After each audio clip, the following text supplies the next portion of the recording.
Bonjour à toi cher spectateur, Terminal Sud de Rabah Hammer Zaimesh, c'est un film qui m'a intrigué pour une seule raison, c'est que on voit rarement Ramzy Bedia dans des rôles dramatiques.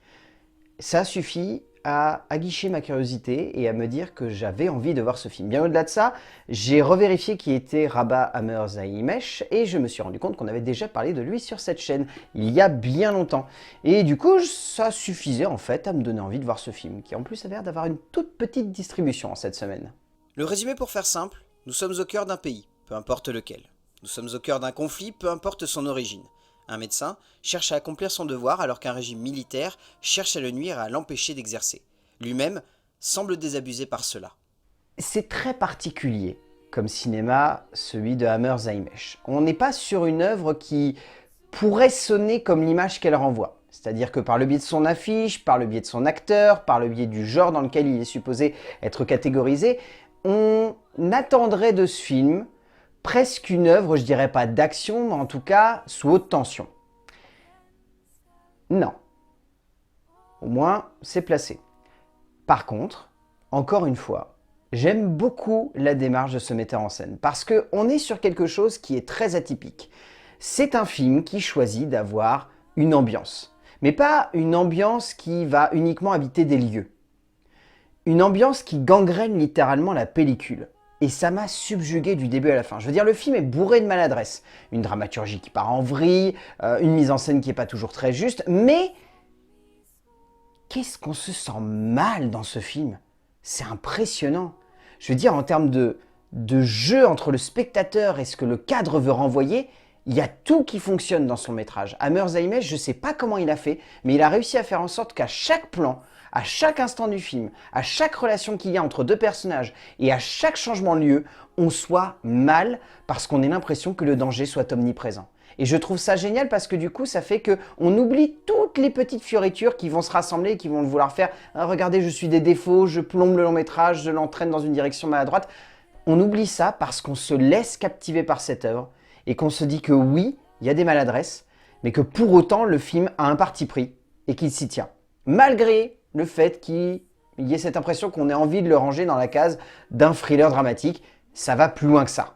Difficile souvent de ranger un film dans une catégorie, de faire en sorte de lui coller une étiquette, surtout quand celui-ci se base avant tout sur une idée, un concept et une base qui peut donner lieu à différentes interprétations, différents regards. Cela dépend, comme toujours, dans ce cas, de ce que le spectateur en pense. Rabah Hammer Zaimesh nous offre une nouvelle fois un long et intense voyage cinématographique au cœur d'un chemin de croix terriblement immersif et difficile à vivre, car ici, comme à son habitude, son œuvre se base sur un ressenti profond de chacun des instants que ce médecin, par exemple, va endurer avant de pouvoir simplement imaginer s'en sortir. Et du coup, en tant que spectateur, nous sommes placés dans une position inconfortable, mais terriblement intelligente en termes de cinéma et surtout d'immersion, ce qui joue beaucoup dans le sens du film. En termes d'écriture, Hammer Zaimesh, il a un concept très particulier dans son écriture, c'est-à-dire qu'il a envie de jouer le plus possible avec ce que le cadre renvoie. Donc son écriture est limitée à la possibilité de ressentir tout ce qu'il y a dans le cadre. Donc c'est très particulier. Si à mon avis on avait sous les yeux un scénario de Rabah Hammer Zaimesh, on constaterait qu'il n'y a pas grand-chose dedans, et ça se voit. Il y a un choix qui est de laisser l'ambiance d'une scène, le contexte dans lequel celle-ci se déroule, prendre le pas sur le concept d'écriture, de développement de personnages ou de conception de dialogue. Et ça fait qu'il y a un profond naturalisme qui se met en place dans son écriture. Ça amène un paquet de maladresses. Cette impression que chaque scène n'est qu'un petit bout de tableau et que c'est qu'à la fin qu'on va avoir la sensation de pouvoir réunir tous les morceaux pour comprendre tout ça. Il y a cette autre sensation qui consiste à se dire que les actions d'un personnage ne vont avoir, on va dire, de conséquences qu'au sein de la scène et que derrière, il n'y aura plus grand-chose. Et ça fait qu'au fur et à mesure, on avance et on se dit que la dramaturgie, finalement, elle a peu d'impact sur la finalité du propos ou les thématiques abordées ou les réflexions mises au centre du récit. Par exemple, le fait d'avoir mis une femme à ce docteur, je trouve pas que ça serve plus que ça le propos et ça donne juste cette impression qu'il a un long parcours de croix et qu'en gros, tout ça ne sont que des conséquences qui vont l'amener à la fin à se remettre en cause et à comprendre que son destin n'est pas du tout lié à cette ville, à ce pays ou à ce contexte.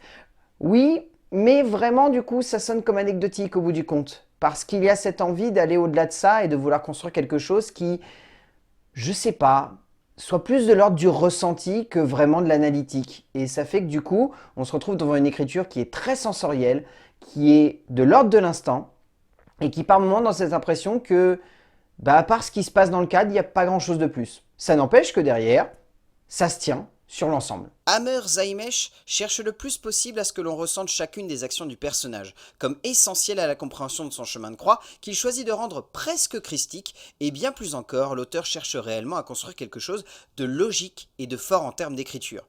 On ne cherche pas simplement à jouer avec notre envie de comprendre ce contexte qui finalement laisse la place à l'imagination. On ne cherche pas non plus à cerner les origines des personnages, ni la base de leur motivation. On cherche simplement à comprendre pourquoi cet homme, à ce moment-là, dans ce contexte, choisit de défendre un objectif personnel, et c'est cela que l'auteur maîtrise le mieux. En termes de mise en scène, c'est vraiment très épuré. C'est rare que je vois des œuvres comme ça où il y a un tel choix de créer une ambiance, de placer des personnages d'une manière à ce qu'on ressente énormément chacune de leurs émotions et chacun de leurs tourments, et d'avoir cette impression qu'il n'y a pas grand-chose en termes de scénographie. Que la plupart du temps, ce sont des cadres fixes, que ce sont des chants contre chants très classiques, mais derrière, il y a cette sensation de vouloir jouer le plus possible avec ce que les décors, ce que le moment de la journée nous propose et ce qu'il y a dans la pièce. C'est-à-dire qu'on n'est pas sur une œuvre qui va chercher à créer des artifices de cinéma. J'ai l'impression qu'à aucun moment il y a eu un énorme travail de lumière dans le sens où on a envie que ça soit le plus possible réaliste.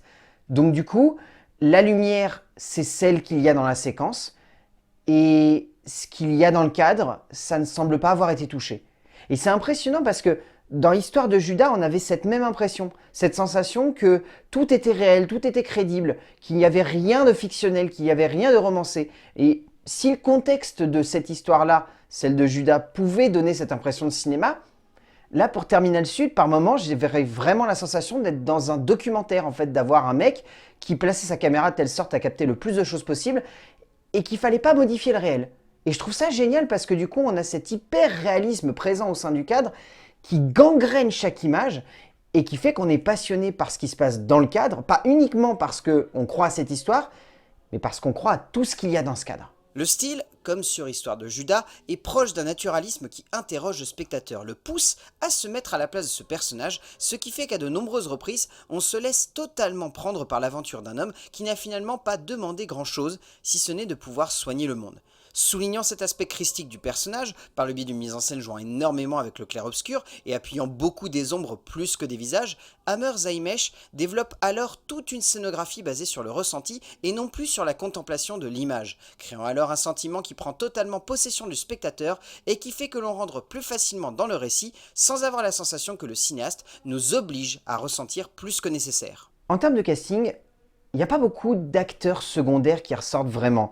Je trouve que Slimane Dazi a un des plus beaux rôles de tout le film, avec celui de Ramzi Bedia, parce qu'il a vraiment un personnage qui est très touchant, qui est très proche de ce docteur, et qui en même temps comprend le contexte dans lequel il vit, et souhaite à la fois l'empêcher de faire des conneries, et pour autant le soutenir dans sa démarche. C'est très intéressant, et son personnage, il le joue très bien. Nabil Djedouani, Nadja Arek, Régis Laroche, surtout Régis Laroche d'ailleurs en passant, sont vraiment bons dans des rôles secondaires, qui sont vraiment très secondaires là pour le coup. C'est de l'ordre vraiment d'une seule scène, d'un petit fragment, mais ils arrivent à rendre ces moments-là marquants. Mais pour le coup, j'ai vraiment envie de centrer ce casting sur Ramzi Bedia parce que c'est rare de le voir dans des rôles dramatiques, voire même c'est anecdotique, il est quasiment jamais dans des rôles dramatiques, plus comiques, et il se démerde vraiment bien quand même. Le choix de Ramzi Bedia est surprenant, mais finalement logique, l'acteur donnant beaucoup de soi pour faire en sorte que l'on rentre dans ce récit et que l'on se passionne pour l'aventure de ce héros extrêmement marginal. Au bout du compte, Terminal Sud est une œuvre très atypique, dans le sens où je pense qu'il y en a beaucoup qui vont être très décontenancés par la démarche d'Hammer Zaimesh, parce que c'est une démarche très naturaliste, c'est une démarche vraiment de l'ordre de l'hyper-réalisme, quasiment proche du faux documentaire, tellement on a la sensation qu'il a envie que chaque détail soit le plus crédible possible, que chaque performance soit le plus juste et en même temps le moins trafiqué du monde. Et du coup, ça donne cette démarche qui peut sonner par moments comme assez maladroite en termes de conception et d'écriture, mais qui en termes de mise en scène gagne vraiment en impact, arrive vraiment à passionner le spectateur.